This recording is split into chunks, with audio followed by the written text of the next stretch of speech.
There was a time when life was but a long path to the end. There was a place where life was but a waste of flying sand. There was a man whose life was but his fate. There was a life made of nothing but only pain.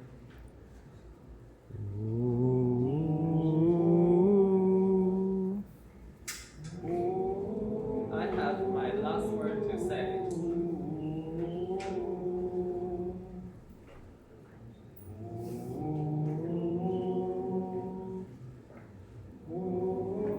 I have a round case to make.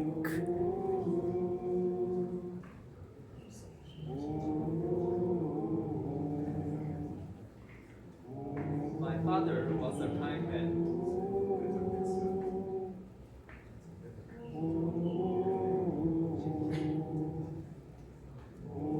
My father was a king.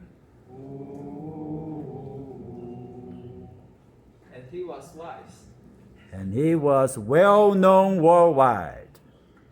Wise or dim-witted, high-born or lowly, humans are but fortune's fools.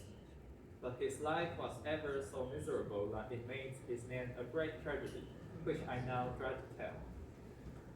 A tragic life though he led, he was still a great man, whose name I now proudly pronounced, Oedipus, and I, his eldest daughter, Antigone. Laius, king of Thebes, here is the oracle you seek. Your wife, Jocasta, will give you a son you crave, a husband to your wife, and a murderer to take your throne. He was doomed with an evil fate from the very beginning, for right after his birth, he was made an orphan by his own parents. It all started with a Delphic oracle before his birth that he would kill his father and marry his mother. So his parents, also my grandparents, King Laius of Thebes and his wife Jocasta, decided to leave their newborn son in the wilderness for the crime he, my father, had never committed. Oh, my son, whom I gave birth to, and whom I now sentence to death, for the crimes you are said to commit, but in fact haven't done. Grieve not, my lady, for the safety of our city, the death of little creature that barely live a life, feels that is a tolerable sacrifice. Shall we at least give it a name? Naming is an act unnecessary for those who wish to forget. Let the little creature leave the world as it had never been. But here, the cruel fate seemed to relent, and he was saved. What cruel beasts are these parents that abandoned the poor infant? O merciful fate that has led me here, for I shall bring the infant born with a parentless disease back to my king, Oedipus of Corinth, as a remedy to cure his childless pain. He was later adopted by the childless king Oedipus of Corinth, as his own son grew to maturity in peace, until one night he dreamed of a terrible scene in which he killed a fairless man. When he was about 18 years old, he had a nightmare. How horrible and mysterious the vision was. Blood on my hands and tears in my eyes. And all these are for nothing but a faceless man. He cries for an oracle. And to Delphi, I must go. He went to Delphi to seek Apollo's instruction and was informed that the faceless man was his father. Which led him to leave the land he grew kill my father and marry my mother? An atrocity too outrageous to enter human hearing? No, this shall not be. Though this fate of mine is merciless, I shall go against it by living course, even it means being a homeless wanderer. Out of a son's goodwill to his own father, he decided to exile himself and headed to the opposite direction from Corinth. A faithful direction that led him to his real home as well as actual doom.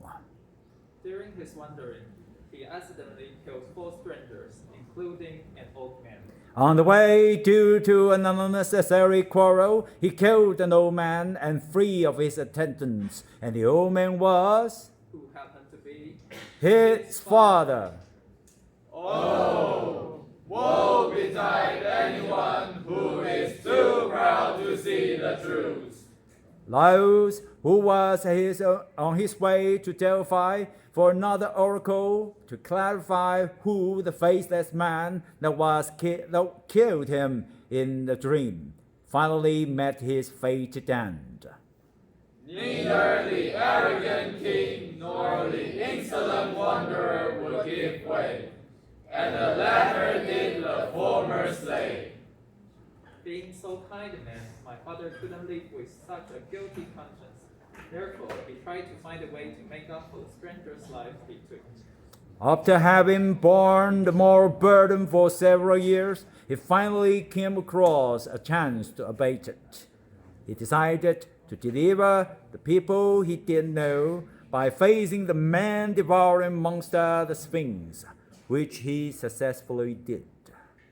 He solved the Sphinx riddle and set free a city that was strange to him.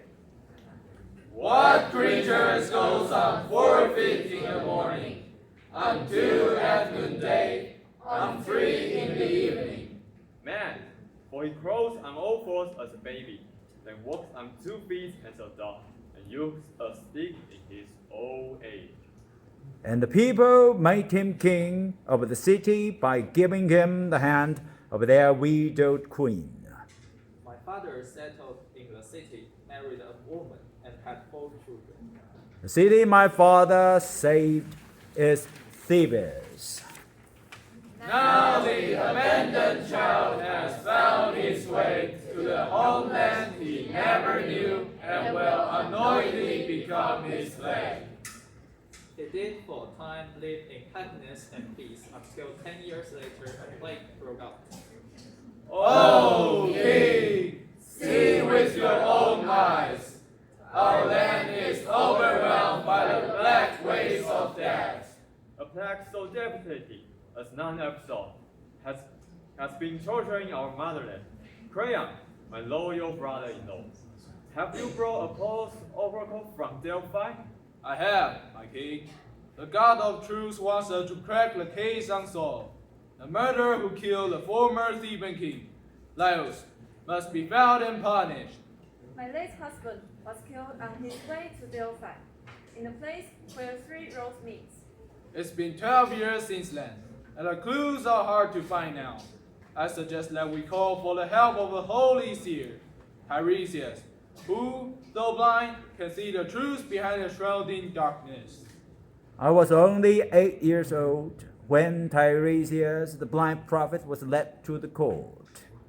Answer me, you blind old thing. Are you defying me with your silence? So ignorant as you are proud, Oedipus. My silence is your show to ward up the truth, too dark to witness and too heavy to bear. Nonsense! Only to dull ears. Tiresias, we need your help to solve the mystery of Laius' death.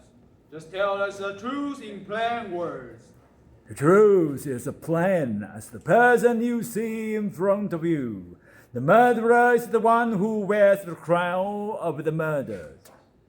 Oh, truth too dark to witness and too heavy to bear. The prophet's word, first strongly denied by my father, was too true to turn the blind eye to, and too cruel to be left untold with. Ay, horror, pain. I've done terrible things to the two who gave me life. Crimes too huge for hanging. I, resigning the throne to the state, shall therefore punish myself by punishing my eyes that fail to see the truth.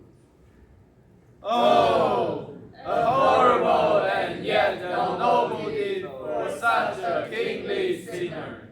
Such a sinner he is, and thus no longer his kingly duty fit to perform.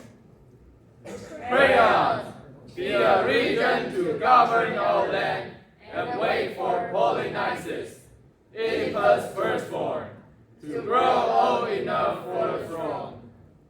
Full of plague, he brought to the city. My father put up his eyes and left the city.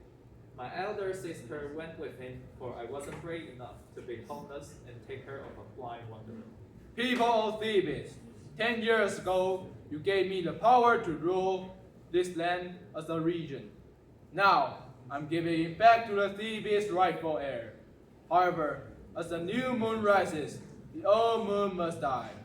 Oedipus, the former king and now a blind old man, is no longer needed in this country. I, Oedipus, must leave our land for his son to rule over it.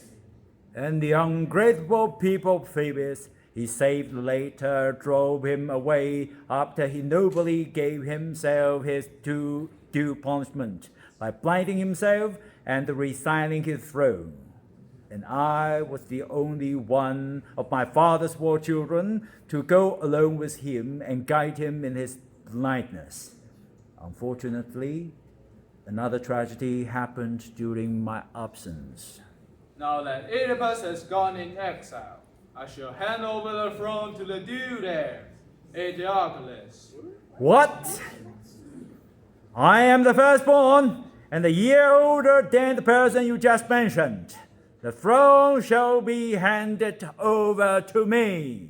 The firstborn you are, and shall have been the first to guide your father in his blindness. Antigone is to become a member of another family through marriage. This is outrageous. What say you, noble citizens of Thebes?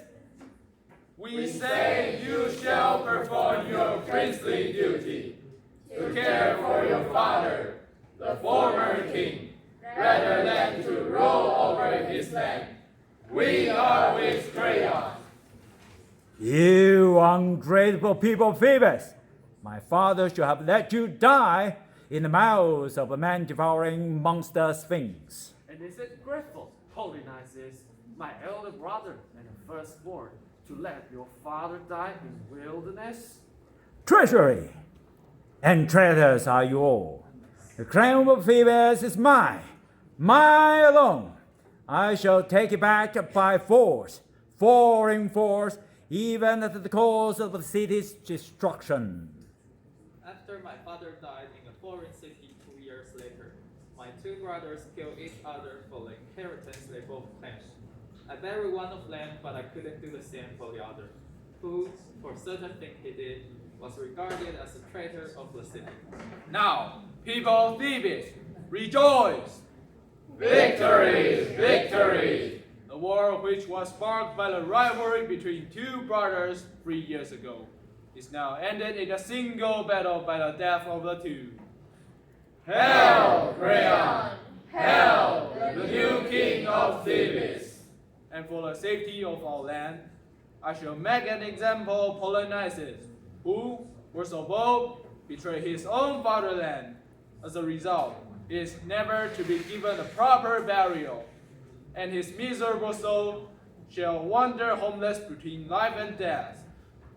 Now, once again, you people of Thebes are standing here, the land my father delivered, condemning me for burying my oldest brother Polynices, whom you call traitor just because he wanted to take back what was his and you gave to his younger brother Eteocles, the crown of Thebes.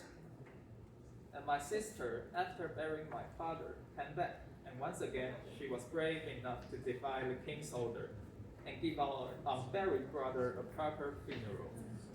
You may sentence me to death, But I assure you, Oedipus and Antigone shall live on for the ages to come, in words that people speak and poetry recite. For we've done what the righteous human being should. Finally,